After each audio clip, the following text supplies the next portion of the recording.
Hello students, welcome back to my channel. आपका अपने channel Sushant classes पर स्वागत है। और स्टूडेंट, कैसे हो आप सब? उम्मीद है आप सभी के सभी बढ़िया होंगे। तो स्टूडेंट, आज के इस क्लास में applied mathematics class 12 exercise number second sinking fund को स्टार्ट करने जा रहा हूँ। और सिंकिंग फ़ंड क्या होता है ये मैंने ऑलरेडी अपने इंट्रोडक्शन पार्ट में बताया हुआ है। अगर आपने अभी तक नहीं देखा है तो आप देख सकते हो, समझ सकते हो। वीडियोस का लिंक आपको डिस्क्रिप्शन बॉक्स में मिल जाएगा। उसमें सारे फार्मूले मैंने बताए हुए हैं जो इस एक्सरसाइज से रिलेटेड इंपॉर्टेंट है, और मैंने कुछ एग्जाम्पल भी कराया हुआ है, तो उसको भी कंसीडर आप ज़रूर करें। तो आइए आज की सेशन को शुरू करते हैं और बात करते हैं sinking fund second exercise question number first क्या कहता है। देखो स्टूडेंट, क्वेश्चन नंबर फर्स्ट कह रहा है ना भाई, क्वेश्चन नंबर फर्स्ट देखिए क्या कहता है। कहता है कि a company establish a sinking fund. एक कंपनी है जो सिंकिंग फंड इस्टेब्लिश करना चाह रही है। प्रोवाइड फॉर पेमेंट ऑफ 2,50,000 डेप्ट मैच्योरिंग 4 ईयर्स। ठीक है। फिर कहता है contribution to the fund are to be made at the end of each year. Find the amount of each annual deposit if interest rate is 18% per annum. Question का language ये कहता है कि एक कंपनी है जो 2,50,000 रुपीज़ का सिंकिंग फंड बनाना चाह रही है। सिंकिंग फंड में पैसा डिपॉजिट करना चाह रही है, किस वजह से? अपने डेप्थ का पेमेंट करने के लिए, है ना। तो फिर वो बोला हुआ है उसने क्या, कि अगर वो 18% पर एनम के हिसाब से अगर उस पर उसको इंटरेस्ट मिलता है तो उसका इंस्टॉलमेंट कितना होगा, मतलब कि आर कितना होगा, हमें ये बता दो। तो सिंकिंग फंड का स्टूडेंट अगर हम फार्मूले की बात करें तो सिंकिंग फंड का फार्मूला क्या होता है? A is equal to are into 1 + i⁻n−1 divided by आई। ठीक है। अब इसके अंदर जो अमाउंट है ना वो 2,50,000 रुपये गिवन है, यानी कि 2,50,000। और टाइम उसने कितना दे दिया? मैच्योरिंग इन 4 ईयर्स की बात कर रहा है वो, है ना। तो यहाँ से जो एन है वो कितना आ जाएगा? 4 ईयर्स। इसमें उसने हाफ ईयरली वगैरह कुछ भी नहीं कहा है। और उसके बाद यहाँ से आई इज़ इक्वल टू क्या होता है? R/100 is equal to R हमें कितना गिवन है? 18%, यानी कि 18 divided by 100 is equal to 0.18 आ जाएगा। अब देखो, अब यहाँ से हमें क्या करना है? फार्मूले में वैल्यू पुट कर दो। 2,50,000 इज़ इक्वल टू आर, यहाँ से हमें कैलकुलेट करना है तो आर की जगह पे आर ही रखिए, इंटू 1 प्लस, और ये हमें कितना गिवन है? 0.18, और टाइम हमें गिवन है 4-1 डिवाइडेड बाई आई हो गया 0.18। क्रॉस मल्टीप्लाई कर दो। 2,50,000 into 0.18 is equal to are into 1.18 raise to power 4-1। तो यहाँ से क्या करो, इसका डेसिमल हटाओ और यहाँ पर 100 लगाओ। तो जीरो से ये जीरो कैंसिल हो जाएगा, तो 2,500 into 18 is equal to are into. अब देखो, इसका वैल्यू आपको या तो लॉग टेबल से निकालना होगा या तो आपको क्वेश्चन में ही गिवन मिलेगा। तो मोस्ट प्रोबेबली चांस यही होता है कि आपको लॉग टेबल का जो वैल्यू है ना, मतलब लॉग का जो वैल्यू है वो आपको डायरेक्ट क्वेश्चन में ही मिलेगा। तो इसका वैल्यू देखिए, इसमें क्या दिया हुआ है? 1.4 दिया हुआ है। तो यहाँ पुट कर देते हैं 1 पॉइंट कितना है? 94।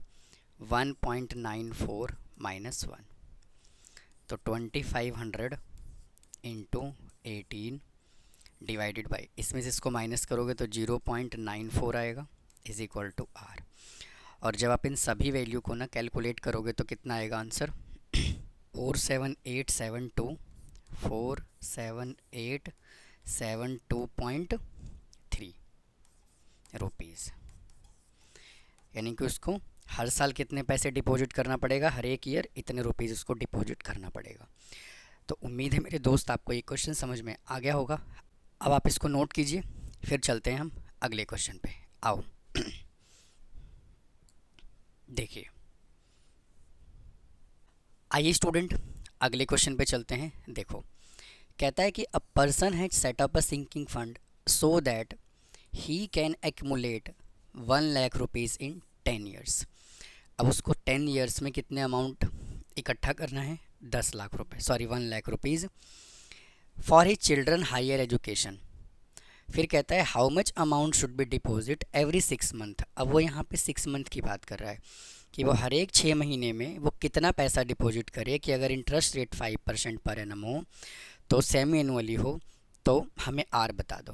तो वापस से स्टूडेंट अगर हम यहाँ पे बात करें तो आर आपको कितना गिवन है नहीं मालूम, निकालना है। और अमाउंट हमें कितना गिवन है? 1 लाख गिवन है। और यहाँ से रेट ऑफ इंटरेस्ट कितना गिवन है? 5%, यानी कि r इज इक्वल टू हमें गिवन है 5%। तो हम यहाँ से i जब कैलकुलेट करेंगे तो r अपॉन 100 होता है, तो 5/100 इंटू हाफ ईयरली है तो हमने डिवाइड बाई 2 कर दिया। तो इसको जब डिवाइड करोगे तो कितना आएगा? 0.025। और यहाँ से टाइम कितना हो जाएगा? टाइम कितना है चेक करो, 10 ईयर्स। इसको 2 से मल्टीप्लाई करना पड़ेगा क्योंकि हाफ ईयरली है, तो 20 हाफ ईयरली। ठीक है। और अमाउंट निकालने का फॉर्मूला क्या होता है? a is equal to are into 1 plus I raise to power n-1 divided by आई। ठीक है जी, इसमें कोई प्रॉब्लम? अब देखो, अब a हमें कितना गिवन है? 1 लाख, ये आ गया 1 lakh is equal to R हमें कैलकुलेट करना है, आर हमें कैलकुलेट करना है। और 1 प्लस आई हमें कितना गिवन है? 0.025, 0.025 रेज टू 5। और ये पावर आ जाएगा यहाँ से 20-1 डिवाइडेड बाई 0.025। ठीक है जी। अब क्रॉस मल्टीप्लाई कर लो, 1 lakh into 0.025 is equal to 1.025 raise to power 20-1। और ये आर को मैं इधर लिख देता हूँ। इसका डेसिमल हटा लोगे तो ये आ जाएगा, ये कैंसिल हो गया, तो यहाँ से आ गया 100 इंटू 25 इज इक्वल टू, इसका वैल्यू देखिए डायरेक्ट क्वेश्चन में है 1.6386, 1.6386 -1 और ये r,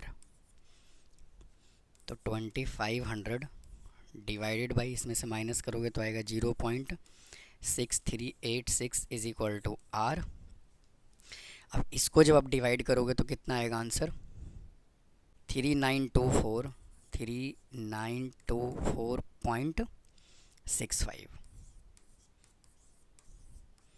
और स्टूडेंट एक चीज़ मैं आपको और बता दूं, इस क्वेश्चन के अंदर इनमें होता क्या है कि जब हमें लॉग का वैल्यू कैलकुलेट करना होता है तो हो सकता है थोड़ा बहुत आंसर ऊपर नीचे आ जाए, तो कोई ऐसे परेशानी होने की ज़रूरत नहीं है कि आंसर मैच नहीं हो रहा। क्योंकि जब हम किसी भी क्वेश्चन को लॉग टेबल से सॉल्व करते हैं तो थोड़ा बहुत ऊपर नीचे आंसर आ सकता है। ठीक है, आओ जी नेक्स्ट क्वेश्चन पे चलते हैं, जब तक आप इसको नोट कीजिए। आइए अगले क्वेश्चन पे चलते हैं। देखो, कहा हुआ है a firm anticipate a capital expenditure of the 50,000, यानी कि वो कैपिटल एक्सपेंडिचर 50,000 रुपीज़ करना चाह रहा है, तो ए जो है ना वो आ जाएगा 50,000 rupees. A new equipment in 5 years, how much should be deposit quarterly in a sinking fund carry 12% per compounded quarterly to provide the purchase. अब उसने क्या कह दिया, टाइम तो उसने कितना दे दिया? 5 ईयर्स, यानी कि n जो है ना वो आपको उसने दिया 5 ईयर्स। लेकिन यहाँ से n इज इक्वल टू होगा कितना? 5 इंटू 4 उसने क्वार्टरली बोला है तो 20 क्वार्टरली लिखना है। रेट ऑफ इंटरेस्ट कितना है? 12%, यानी कि r उसने हमें दे दिया 12%, तो i जब यहाँ से निकालोगे तो 12/100 इंटू 4 करना पड़ेगा, तो आएगा 0.03। अच्छा, अब हमें r बोला हुआ है निकालने के लिए, ठीक है। तो वापस से अमाउंट का फॉर्मूला क्या होता है, r into 1 plus I raise to power n-1 divided by आई। ठीक है। तो ए उसने हमें कितना दे दिया, 50,000 रुपीज़। ए उसने दिया 50,000 इज इक्वल टू, और आर उसने हमें कितना दिया नहीं मालूम, इंटू 1 प्लस 0.03, और एन उसने हमें कितना दे दिया 20-1 डिवाइडेड बाई आई 0.03। तो 50,000 इसको, तो 50,000 is equal to are into 1.03 raise to power 20-1 upon 0.03। Cross multiply कर लीजिए, 50,000 into 0.03 is equal to are into, इसका वैल्यू देखिए क्वेश्चन में गिवन है 1.803 माइनस 1।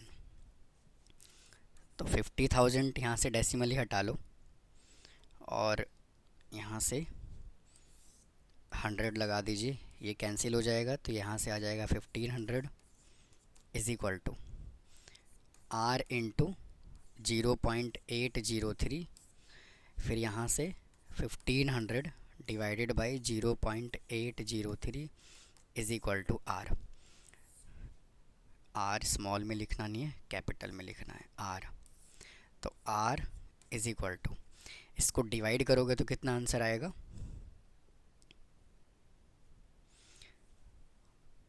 1867.99 आएगा। तो जिसको आप राउंड ऑफ करके 1868 रुपीज़ भी कर सकते हो। ठीक है, तो आप इसको नोट कर लीजिए, फिर चलते हैं नेक्स्ट क्वेश्चन पे। आइए मेरे दोस्त अगले क्वेश्चन पे चलते हैं। देखो कहता है कि a machine cost a company 5,25,000 rupees, its effective life is estimated be 20 years. इसने ये कहा हुआ है कि एक मशीन है कंपनी के पास जो 5,25,000 रुपीज़ का है, and life is estimated to be 20 years, और ये अनुमान लगाया गया है, ये प्रिडिक्शन किया गया है कि उसका लाइफ जो है ना वो 20 ईयर्स है। A sinking fund is created for a replacing the machine, machine को रिप्लेस करने के लिए हमें सिंकिंग फंड बनाना है। At the end of its life time, जब उसका लाइफ टाइम ख़त्म हो जाएगा, आई मीन 20 ईयर्स कंप्लीट हो जाएगा, तो उसने ये रियलाइज़ किया कि वो मशीन 25,000 में वो बेच देगा। फिर कहता है accumulate what amount should be provide every year out of profit for a sinking fund, मतलब कि हर एक साल अपने प्रॉफिट में से कितना पैसा सिंकिंग फंड में डिपॉजिट करे कि if it accumulate interest 5% per annum की बात कर रहा है वो। समझ में बात आई? अब देखो यहाँ पे टोटल कॉस्ट मशीन का कितना है, कॉस्ट ऑफ मशीन, भाई मशीन का कॉस्ट कितना है 5,25,000, 5,25,000, और स्क्रैप वैल्यू कितना है, स्क्रैप वैल्यू है 25,000, डिवाइड, इसको माइनस कर लोगे तो एक्चुअल में जो हमें अमाउंट चाहिए वो कितना चाहिए, 5 लाख रुपए का चाहिए। समझ में बात आई कि नहीं आई? हाँ या ना? अब देखो यहाँ से आई उसने हमें कितना दे दिया भाई, रेट ऑफ इंटरेस्ट उसने हमें दिया है 5% ये रहा। तो आर उसने हमें दे दिया 5%, यानी कि आई कितना आ जाएगा 5 divided by 100 is equal to 0.05, और एन उसने हमें कितना दे दिया 20 ईयर्स। तो अप्लाई करो formula, a is equal to are into 1 plus I raise to power n-1 divided by i. अब देखो वापस से हमें कितने पैसे की ज़रूरत है, 5 लाख इज़ इक्वल टू, और यहाँ से रेट ऑफ आर हमें निकालना है 1 प्लस और आई हमें कितना गिवन है 0.05 raise to power 20 minus 1 upon 0.05। Cross multiply कर दीजिए into 0.05 is equal to are into 1.05 raise to power 20 minus 1। भाई यहाँ तक आप चेक करो, कोई डाउट? चले अब यहाँ से क्या करिए, डेसिमल को हटाओ और यहाँ पे 100 लगाओ, तो इससे ये कैंसिल हो जाएगा। 5 5 जा 25 और ये 30 is equal to are into, इसका वैल्यू हमें कितना गिवन है देखिए स्टूडेंट, यहाँ पे कुछ मिस्टेक है, 2.0065 आएगा कुछ ऐसे। स्टूडेंट यहाँ पे ना इसको ठीक करो और यहाँ पर आएगा 2.655 आएगा। तो यहाँ से जब आप कैलकुलेट करोगे तो 2.665 2.55, तो ये 5 और ये 5 माइनस 1, तो 25,000 डिवाइडेड बाई माइनस करोगे तो 1.655 इज इक्वल टू आर। और जब आप इसको सॉल्व करोगे तो कितना आएगा आंसर 151,151,0,574। ये लो जी, तो इसको आप नोट कर लीजिए। तो स्टूडेंट इस वीडियो में इतना ही रखते हैं, बाकी के जो 4 क्वेश्चन बचा हुआ है उसको अगले पार्ट में सॉल्व करता हूँ। तो मिलता हूँ फिर नेक्स्ट पार्ट में। चैनल को फॉलो करें, वीडियो को लाइक करें और ज़्यादा से ज़्यादा सुशांत क्लासेस चैनल को शेयर करें। थैंक यू, धन्यवाद।